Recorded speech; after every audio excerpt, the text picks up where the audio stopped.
Lorenzo de' Medici passed away in 1492, and his death left a power vacuum in Florence's political and aristocratic class. Before his death, Lorenzo invited Savonarola to Florence and encouraged him to assume the central role of preacher of the San Marco Cathedral of the Dominican order. Savonarola accepted, and he quickly gained popularity among the people of Florence for his apocalyptic and prophetic style, most notably in the 1492 sermon in which he warns of a sword hanging over Florence. Lo, the sword of God. Let us pause our narrative to briefly listen to the spirit of the deceased Lorenzo as he recounts the impact that Savonarola's preaching had on him. I had listened in San Lorenzo, not without satisfaction, to the preaching of a Dominican friar named Girolamo Savonarola, who denounced with rare boldness the worldliness and vicious habits of the clergy and the elite. The freight carried his doctrine rather too far, yet it was a remarkable thing to see a preacher move his audience to such a pitch that the women even took off their ornaments and delivered them up to be sold for the benefit of the needy. Convinced that the world and the church were corrupt, Savonarola was determined to make himself heard as a preacher of penitence and justice. He prophesied of a coming scourge, but also of renewal to the city of Florence, into what he described as the New Jerusalem. His preaching appealed to the apocalyptic fantasy already brewing into the medieval roots of the culture. He warned the Florentines that the day of vengeance is at hand. Yet there is a pause. Even as in the days when Jerusalem was destroyed, there was a pause that the children of God might flee from it. There is a stillness before the storm. Lo, there is blackness above, but not a leaf quakes. The winds are stayed, that the voice of God's warning may be heard. Hear it now, O Florence, chosen city in the chosen land. Repent and forsake evil. Do justice. Love mercy. Put away all uncleanliness from among you, that the spirit of truth and holiness may fill your souls and breathe through all the streets and habitations.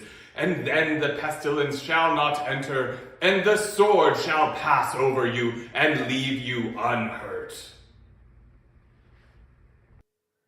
With this vision of a new Jerusalem in mind, Savonarola portrayed the city as a tool for cleansing other nations. His prophecy that the scourge and renewal of Florence was imminent became the classic manifesto of the Savonarolan movement. He concluded this particular sermon by offering himself as a sacrifice for the moral regeneration of the city. O Lord, thou knowest I am willing, I am ready. Take me, stretch me on thy cross. Let the wicked who delight in blood and rob the poor and harden themselves against mercy, let them wag their heads and shoot out the lip at me. Let the thorns press upon my brow, and let my sweat be anguish. I desire to be made like thee in thy great love, but let me see the fruit of my travail. Let this people be saved. Let me see them clothed in purity. Let me hear their voices rise in concord as the voices of the angels. Let them see no wisdom, but in thy eternal law, no beauty, but in holiness. Then they shall lead the way before the nations, and the people from the four winds shall follow them, and be gathered into the fold of the blessed. For it is thy will, O God, that the earth shall be converted unto thy law. It is thy will that wickedness shall cease and love shall reign. Come, O blessed promises, behold. I am willing, lay me on the altar. Let my blood flow and the fire consume me, but let my witness be remembered among men, that iniquity shall not prosper forever. His self-abasement, as demonstrated in the sermon, played a central role in the development of his moral authority over what became his impassioned followers, the Piagnoni, or the Weepers, whose devotion bordered on what Zimmerman calls hero worship. Let's now hear the remarks of a Florentine who is just coming out of the San Marco Cathedral. Note how he does not fixate on the words so much of the sermon, but rather on the emotional impact on the listeners. During the last appeal, Savonarola had stretched out his arms and lifted up his eyes to the heaven. His strong voice had alternately trembled with emotion and risen again in renewed energy. But the passion with which he offered himself as a victim became at last too strong to allow of further speech, and he ended in a sob. Every changing tone vibrating through the audience shook them into answering emotion. There were plenty among us who had very moderate faith in the Frate's prophetic mission, and who in our cooler moments loved him little. Nevertheless, we were too carried away by the great wave of feeling of which gathered its force from sympathies that lay deeper than all theory. A loud responding sob rose at once from the wide multitude, while Savonarola had fallen on his knees and buried his face in his mantle. The parishioner stresses the importance of emotion in the friar's vibrating influence over those who witness his ardent outpourings, inspiring even those with moderate faith and who loved him little to sob as a single body. People of all walks of life would congregate at San Marco to hear Savonarola preach about their collective future, and the power of the Savonarola movement lay in the support the preacher garnered from his audience, who in this unique chapter of history were all united, the poor and the rich alike, in their love of God. The downtrodden, as those who routinely lacked a voice in the political sphere, were equated to their brothers and sisters in the nobility. From his pulpit, Savonarola spoke of humanity as equal in the eyes of God, and professed that each life had both earthly and divine worth. His message was directed to those oft overlooked, and he spoke to them.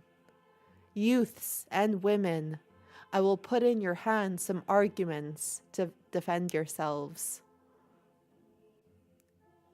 The legislative reforms put forward by the devout Piagnoni were built upon Savonarola's vision of the ideal Christian society, the Bene Commune, and his prophecy that the earth shall be converted unto God's law. The Bene Commune, as a theoretical vision for the ideal Christian society, originally came from the writings of St. Thomas.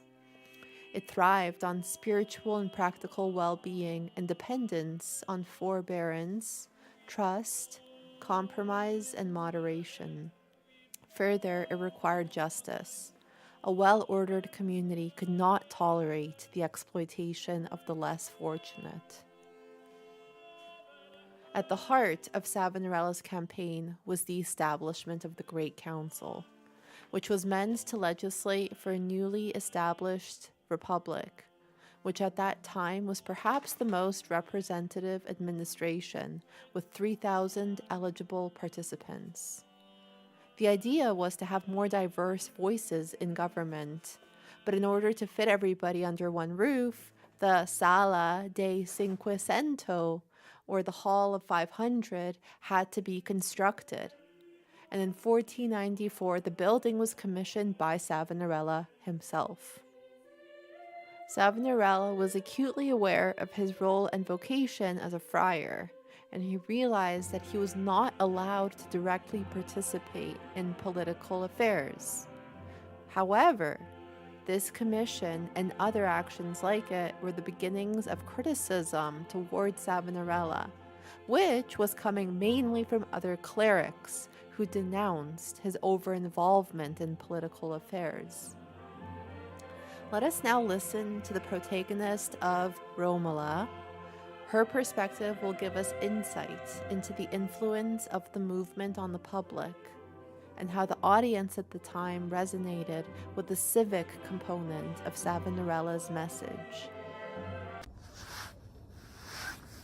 His burning indignation against the church and the state and their oppressions and abuses had kindled a ready fire in me, too. His special care for liberty and purity of government in Florence, with his constant reference of this immediate object to the wider end of universal regeneration, had created in me a new consciousness of the great drama of human existence in which my own life was now part. Savonarola's vision of universal regeneration required active participation in civic duties, because the governance of a Commune was founded on the will of the people, rather than on the will of a tyrant or powerful few. In his political treatise, Trattato, written during his final imprisonment, Savonarola outlines the principles of his political vision. With this doctrine in mind, the Piagnoni identified Lorenzo Medici, the tyrant, as the antithesis to the Commune, someone who bans public meetings, imposes punishing taxes, distracts the populace with spectacles and feasts, makes a false show of piety, sexually abuses wives and daughters. In spelling out the ways in which tyrants subvert the Christian ethos of a community, the Trattato, Savonarola's final political treatise, argued that good Christians prevent tyrants from coming to power. In this doctrine, we see the mechanisms of Savonarola's mobilization. The conversion of children and youth became an important mobilization tactic for the movement. Prior to their moral conversion, boys from the age of 6 to 16, known as the fanzuelo, would be known to on the daily harass passerbys, especially women, and to fight in the streets with rocks. Eventually, under the education of Fra Domenico, himself a sort of lieutenant to the movement, educated the youth to have none but pure words on their lips, and to have a zeal for the unseen good that should put to shame the lukewarmness of their elders. These troops of young inquisitors were mobilized to patrol the Florentine streets, to go from house to house asking that the anathema should be given up to them, to be burned on the bonfire Vanities. Ah!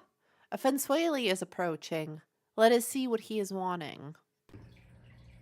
Venerable Mother, the blessing of Jesus commands you to give up the anathema which you carry with you, that cap embroidered with pearls, those jewels that fasten up your false hair. Let them be given and sold to the poor, and cast the hair itself away from you as you lie, that is only fit for burning. In truth, you are old. Buena Madre, you look very ugly with the red of your cheeks and that black glistening hair and those fine things. It is only Satan who can like you to see you. Your angel is sorry. He wants you to rub away the red. These beardless inquisitors, as George Eliot describes, organized into little regiments, doubtless took their work very willingly. To coerce people by shame or other spiritual pelting into the giving up of things that'll probably vex them to part with. Their civic duty of liberating citizens of the objects that incite vanity and avarice aided Florence's gradual transformation into a celestial government, a so-called Commune. The Bonfire Vanities of 1497 was one of the devices that the Piagnoni used for maintaining the symbolic environment of their cause. This historic occasion was devised as a symbolic and physical takeover of public space on the day of one of Florence's most beloved celebrations, the Carnival, in the name of the Piagnoni cause. The carnival was traditionally a time for shedding everyday restraint and flouting moral norms for the citizens, a yearly relaxation of all inhibitions. And on this day, the Piagnoni placed a monstrous 60-foot high pyramid in the center of the main plaza and placed upon its shelves of multifarious objects collected by the Pensueli. What do you think of this folly, Madonna Romola? Your Piagnoni will make L'Inferno a pleasant prospect for us, if they are to carry things their own way on earth. My good Piero, even you must be glad to see some of these things burn. What then? I should like to know what your father Messer Bardo would have said to the burning of divine poets by these Piagnoni, who are no better imitations of men than if they were onions with the bulbs uppermost. Do you mean to say you have never read the stories of the immortal Dante? It is true I've read them, some of them many times over, and there are some things in them that I do not want to forget. But you must confess, Piero, that a great many of these stories are only of low deceit for the lowest ends. Men should not want books to make them think lightly of vice, or to make them think life is just a vulgar joke. Yes, it's very well to say so now that you've read them. With the Bonfire of the Vanities successfully carried out, the Savonarolan movement was at its peak, and with the institution of the Great Council, Savonarola's daily preaching, and the public spaces increasingly used for Piagnoni interests, all that could be done was being done for the fulfillment of the vision of the Bene Commune to become reality. Alas, it wasn't much longer after the bonfire that the movement, having reached its infernal climax, began to cool.